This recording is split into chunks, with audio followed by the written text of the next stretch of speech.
Oh, it's you guys. Yeah. How you doing? We're good. How you doing? Yeah, very good. It's your dad, is it? No, my dad. The one speaking? Yeah. No, that's not my dad. My dad's the one. Oh, Steve. Steve, yeah. He's spoken to you many times. He told me. Yeah, so are you a believer as well, or are you just sort of like doing what he says? No, I believe. Yeah. All right. Well, funny you said that actually. Obviously, being a pastor's kid, I'm raised up and taught in it. But when I got older, I made a decision. I was like, okay, I'm going to see if you're for real, God. Yeah. I want to know you personally. I don't want to just follow you because of what my parents say. And so I started reading my Bible for 2 weeks. Started reading it, really crying out to God. And I said, God, I just want to know you. And if you're real, you can meet someone that because He made all of us. Yeah. And so I started to seek Him. I started to read my Bible, and then I started to read verses on salvation. And I read this verse. It said, "I'm saved by grace through faith, not of works, lest any man should boast." And so I kept reading it until I understood that all it is just faith, just believing in Him. There's nothing we could ever do to make ourselves get towards God. Yeah. And so I literally read that verse and something happened to me. Boom, and I changed. And ever since then. What happened to you? I mean, did you feel anything? Was it It was, as the Bible says, born again. Yeah. So something hit my spirit, penetrated, and it was like, whoa, something happened inside here. And the Bible says, living waters will flow out of your belly. It felt like someone was coming out of my belly, and then my mind just. We have an opportunity. So peaceful. So peaceful, and I just had peace I've never ever felt in my life. Honestly, that can only come from God. That peace and that assurance to know that you're right with How do you Him. know that wasn't just an emotional reaction to what you were reading? Because I never experienced it before. I was just reading the scripture and then something happened. Boom. Because before when I'd read it, but this time I actually put faith behind it. Yeah. And I said, okay, I actually believe this with all of my heart. And that was it. I didn't even say, Lord, forgive me of all my sins. And then next thing I read about how the thief on the cross, he said, look, Lord, I'm a sinner. He said, but you're innocent. And he called him Lord, just that little bit of faith to believe in him. And he said, today you'll be with me in paradise. Yeah, but how do you know that this book, the Bible, is any different from any of the other so-called holy books around the world? I mean, I do believe that other religions and stuff, they will have spiritual things happen to them, but it's about knowing the truth. Yeah. And when I look at the Bible message of Christianity, it's the only one that actually gives you assurance of salvation and forgiveness of sins.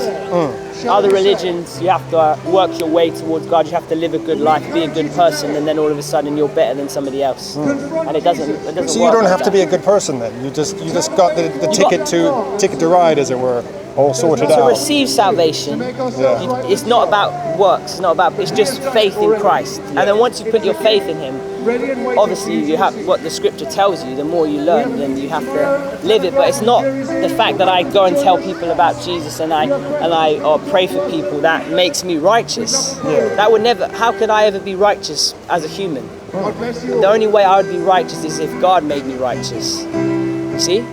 And that's what Christianity promises. It promises if you believe in Him, He comes and gives you a new heart, a new mind, and His Spirit comes and lives inside you, and He makes you righteous. God makes you righteous. Then you're not really being a good moral person, because it's been programmed. He's programmed you.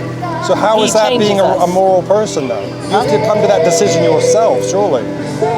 Yeah, you have to believe in Him. And I think God was working with me the whole time. The Bible says He knew me before the foundation of the world. Even though, obviously I raised in a Christian family, I always had hope, I always believed. Yeah. And that's the thing as well, I mean, you want so much chances, you want to search the truth, but I had to submit the concept of understanding it all. Yeah.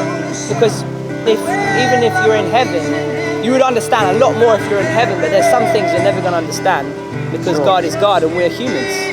Just down the road there was a wedding, an Indian wedding. Yeah. And I was just thinking, they were all brought up probably as Hindus. Do you think if you had been brought up in southern India or something like that, in a Hindu family, do you think you would have found Christ eventually? Probably. I don't know, because like... Why would you and they didn't? That's the thing, Jesus says once you've come to the knowledge of the truth, you need to preach the gospel to others. Yeah. You know, and it's a free will choice.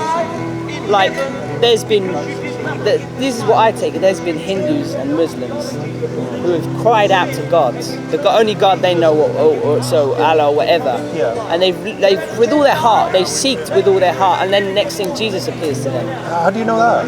Because they say, there's so many testimonies, you watch them on YouTube. Yeah. Muslims, they've sat down and read their Quran just completely day and night, and they're sleeping just because they want to know the truth. Yeah. They want to know the truth, they really want to know God, and then Jesus appears to them all of a sudden, they're like, what? But a lot of Christians have also converted to Buddhism or Islam.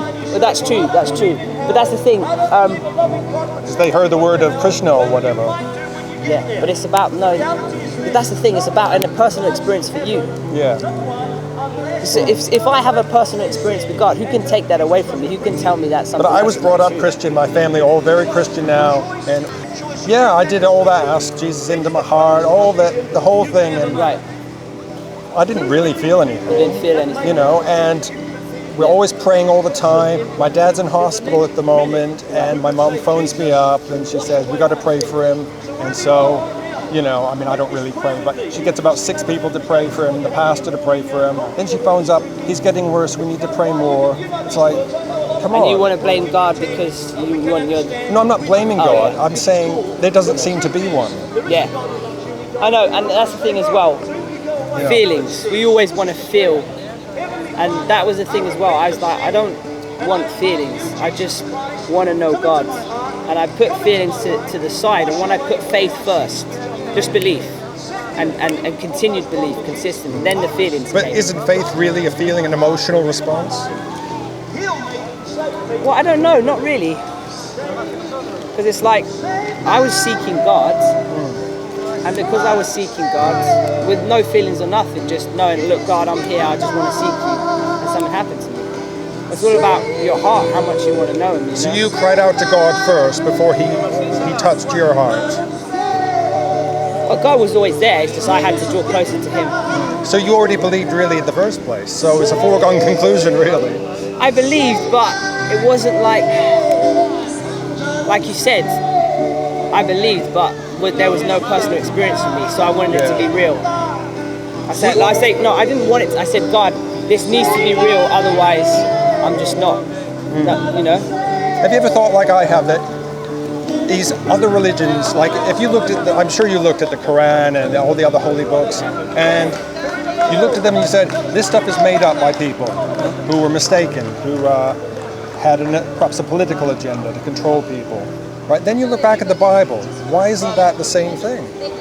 Oh, the Bible is over 1,600 years, 42 authors.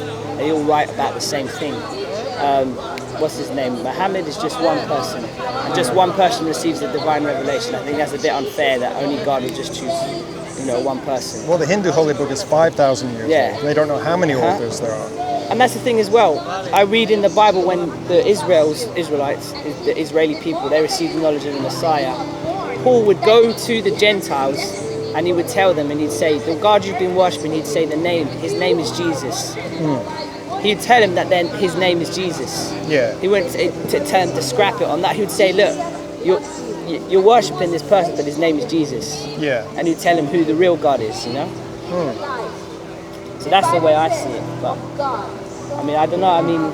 No, it's fine. Do you believe I believe in critical thinking. You see. Believe, yeah. So I'm not going to just accept something because I'm brought up in a Christian country with a Christian family. Have you got any hope? Do you believe a little bit or no? Well, but tell me what you're hoping for. Because all the Christians they say to me on this street, they say, "What is your purpose in life? You have no hope, And what it all tends to be for them is going to heaven and having a great time forever. Well, no, it's living life on earth, having heaven on earth. Well, I try to do that every day. Yeah, that's obviously, the ultimate thing of salvation is going to heaven when you die, but it's actually having heaven on earth. It's while you're living on earth, Jesus coming and living inside of you, and then going out and being a light to others. Yeah. Well, Jesus said, I come to give life and that you would have it more abundantly, not when you die and you go to heaven. That's just the accomplishment of it, but it's supposed to be on this life, having heaven in this life. Do you think if there was no heaven, and God said, just do good on earth, do you think you'd be doing this now? No, I've always believed what the Bible says. But I mean, if there wasn't, if Jesus said, when you die, you die, but I command you to go out and preach the word and be as good as possible and give to the poor and all that. Then there's no hope. There's no point then. What? There's no point? Yeah, the point is because there is a heaven and there is salvation for people. And that's why we go out and preach it, because we don't want them to not know God. We want them to know God and not perish. Being good to people and helping others and being kind is good in and of itself? Oh yeah, no, that's good. Good of itself. I didn't understand what okay. Yeah, that's what I mean, because I'm an agnostic. That's what I do. It doesn't mean I'm running around killing and raping. I don't want to do those things. I help my neighbors. I'm kind to people. I put myself in their shoes. I don't try to upset them. But I don't believe that God's commanding me to do it. Yeah. No, definitely. There's morals that we pick up from society, just the way society's been over a couple of years. We know to kill is wrong. You go to jail. And something inside you already, when you're a little boy, the first time you lie, you feel horrible. That's your conscience. There's stuff in your mind that and it affects you. And you don't enjoy hurting other people. And some people do as well. But people who are genuinely honest with themselves and honest with their heart, they'll admit that they don't like doing the stuff that they do. Or they don't like the fact that they're always, committing fornication, but they can't help it. They're a slave to it. What is fornication? What does that word mean? Well, just sleeping around with everyone and stuff. Nothing wrong with that. That's great fun. Huh? That's great fun. Well, as long as you're careful. That's the thing, man. But it depends how you do it. If you're like going behind the back of a married, couple there, then obviously there's consequences. And I mean, in ignorance, if you don't know any better, then obviously God can forgive. But because I know now, I've read that it says that, so I can't really go out and do it, because now there's no excuse of ignorance, Yeah, well, that's your decision, so. Anyway. But don't have a hardened heart, man. Hey? Don't have a hardened heart. It's not hardened at all, it's open. It's open. And let it be hardened. Yeah.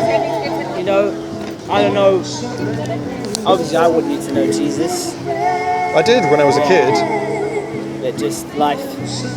Yeah, but you're talking about having an invisible friend and a relationship with an imaginary character. Okay, in terms of sin, did you stop lying and stuff, or? I've always been a good person, right? I was worse when I was younger. Yeah. Actually, when I was a Christian, I was worse. Right. And I just learned as I got older, you tell lies, it's going to hurt people, You make fun of your little brother, he's going to be hurt by it. Yeah. I just learned for myself. I didn't need anything other than being mindful, being aware. Exactly. No worries, man. Okay, my man, I'll let you get on. Yeah, See ya.